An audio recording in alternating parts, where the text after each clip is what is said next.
भगवान की तीसरी पत्नी है सत्यभामा। पहली पत्नी है रुक्मणी जी, दूसरी पत्नी है भगवान की जाम्बवती और तीसरी पत्नी है सत्यभामा।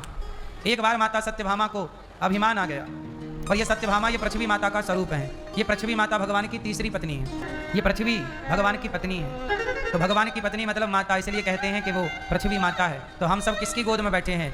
भगवान की पत्नी अर्थात अपनी माता की गोद में बैठे हैं। ये धरती माता, ये भगवान की तीसरी नंबर की पत्नी है। माता सत्यभामा इनका नाम है। पृथ्वी ही सत्यभामा बन के प्रकट हुई, जिनसे प्रभु का विवाह हुआ। फिर क्या हुआ? एक बार माता पृथ्वी को अर्थात माता सत्यभामा को घमंड हो गया। अतः सत्यभामा भगवान की 16,108 पत्नियों में सबसे अमीर पत्नी सत्यभामा है। क्यों?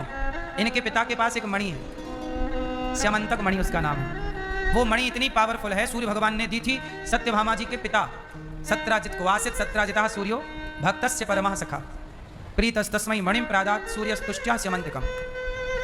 सत्राजित नाम के इनके पिता हैं। माता सत्यभामा के पिता कौन? सत्राजित। सत्राजित जी के पास सूर्य भगवान की दी एक मणि है। वो मणि का प्रभाव ये है कि लगभग 100 किलो सोना रोज देती थी। तो माता सत्यभामा के पास 100 किलो सोना रोज आता था। तो बाकी सब पत्नियां एक तरफ और सत्यभामा मैया 100 किलो सोना जिसके पास रोज आए उसकी बराबरी कौन कर सकता है? बाकियों के पास तो टोटल रहा होगा 100 किलो या 200 किलो रहा होगा, 1000 किलो रहा होगा, 5000 किलो सोना भी यदि एक के पास रहा होगा तो भी सत्यभामा की बराबरी नहीं कर सकती। इनके पास अथाह सोना था। इनके पिता ने मणि ही दे दी कि मेरी बेटी के ब्याह में मैं मणि ही देता हूं, मेरी बेटी को कोई दिक्कत ना हो। 100 किलो सोना। अब इसलिए सत्यभामा भगवान को नचाती रहती थी, यहाँ आओ कि नहीं आओ, भगवान क्या है सुना, हमें वो स्वर्ग का कल्प वृक्ष चाहिए। अब बड़े लोगों की डिमांड भी बढ़ी, इसलिए ज़्यादा बड़े घर की लुगाई मत ले आइएगा, आपके लिए बोल रहा हूँ, क्योंकि बड़े घर के लोगों के बड़े चोचले हैं। शास्त्र कहते हैं कि विवाह बराबरी के लोगों से करना चाहिए। विवाह कहाँ करना चाहिए? बराबरी। जिस हैसियत के लड़के हैं उसी हैसियत की लगभग लड़की हो, जिस हैसियत की लड़की है लगभग उसी हैसियत का लड़का हो। अब जैसे लड़का तो है बिल्कुल गरीब और लड़की आ जाए पैसे वाली, तो वो पति की तरह व्यवहार करेगी कि नौकर की तरह? सम्मान बराबरी में मिलता है। ट्रंप जो है, छोटे छोटे देश के प्रधानमंत्रियों से तो ट्रंप मिलते भी नहीं है। छोटे छोटे देश के प्रधानमंत्रियों से ट्रंप मिलते भी नहीं। चलो 5 को एक साथ बैठा के बात कर लेते, चलो आप आए हो तो 5 इकट्ठे बैठो, हम 10 मिनट में निपटाते हैं तुम्हें, जैसे नौकरों को निपटाते। चलो, लेकिन कोई बड़ा देश का प्रधानमंत्री हो तब ट्रंप ठीक ठीक बात करता है। तो बराबरी चाहिए। बराबरी नहीं है तो ये पूरी दुनिया का हिसाब है, हम केवल एक का नहीं कह रहे हैं, सबका। इसलिए संबंध बराबरी, इसलिए हमारे यहाँ समधि होता है, समधन होती है। समधि मतलब धी मतलब बुद्धि, धी मतलब धियो यो न प्रचोदयात्, और सम मतलब बराबर, सम, तुम भी हम भी सम, एक सी विचारधारा, एक सी 19-20 चलता है, थोड़ा बहुत चलेगा।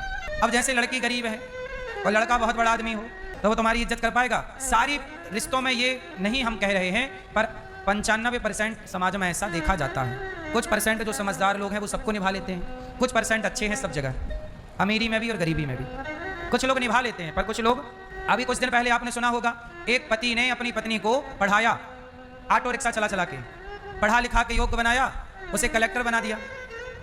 और जब कलेक्टर बनी तो उसने अपने पति को छोड़ी और वो भी किसी कलेक्टर से सेट हो गई। तुम कलेक्टर हम कलेक्टर, चलो कलेक्टर कलेक्टर करते हैं न्याय। हाँ, रिक्शे वाले में क्या रखा? कोरोना के टाइम की घटना है ये। हुआ था कि नहीं अपने देश में ऐसा? पहले तो बराबरी की थी, वो लड़का लड़की तो चला उनका, दोनों ऑटो चला रहे थे, दोनों खुश थे, पर दोनों में से एक का स्तर हो गया बड़ा, तो भाव देना बंद कर दी उसने। चल टपोरी कहीं के। भगवान श्री कृष्ण की पत्नी माता सत्यभामा, बहुत पैसे का एक बार उन्हें आ गया घमंड, और भगवान देखो सबका घमंड तोड़ते हैं। एक बार क्या हुआ कि नारद जी आ गए, और नारद जी ने माता रुक्मणी जी से कहा कि रुक्मणी जी कृष्ण को हमें दे दो। रुक्मणी जी बोली नहीं, मैं अपना पति कैसे दे दूं? सत्यभामा से मांग लो, वो दे दें।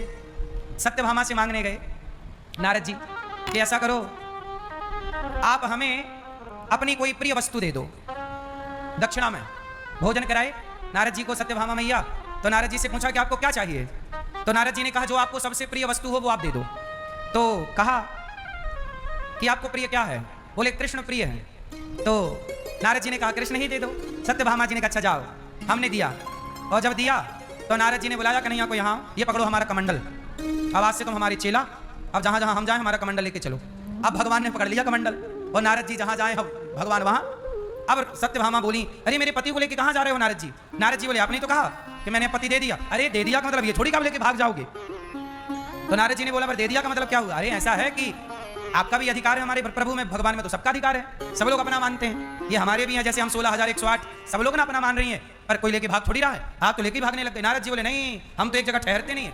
अब हम जहां जहां जाएंगे हमारा चेला कमंडल पकड़ेगा, चलेगा। चलो अब तो लगी रोने सत्यभामा मैया, नहीं हे नारद जी अपराध हो गया, हम वापस लेते हैं अपने वचन। नारद जी बोले नहीं, हम वापस नहीं देते आपको, आपने दे दिया, हमने ले लिया, बस बात खत्म। सत्यभामा बोली नहीं नहीं नहीं, कुछ और ले लो इनके बदले, क्या दे सकती हो? सत्यभामा बोली आपको क्या चाहिए? जितनी दौलत चाहिए हम देंगे। नारद जी बोले अच्छा ठीक है, तो कृष्ण के वजन का सोना चाहिए। सत्यभामा के लिए सोना देना कौन सी बड़ी बात थी, उनके तो खूब सोना था। तराजू बांधी गई, एक तराजू में भगवान कृष्ण को बिठाया गया और दूसरी तराजू में माता सत्यभामा ने अपने सोना रखा।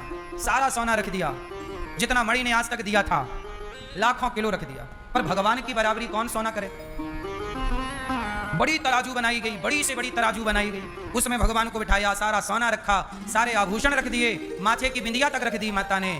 जब फिर भी ना तुले, नारद जी बोले अब हम कृष्ण को लेकर चले, तब चरणों में गिर पड़ी। रुक्मणी माँ से कहा सत्यभामा मैया ने, माँ हे देवी आप मेरी रक्षा करिए, मेरा सुहाग कैसे बचेगा, मेरे सुहाग की रक्षा कीजिए।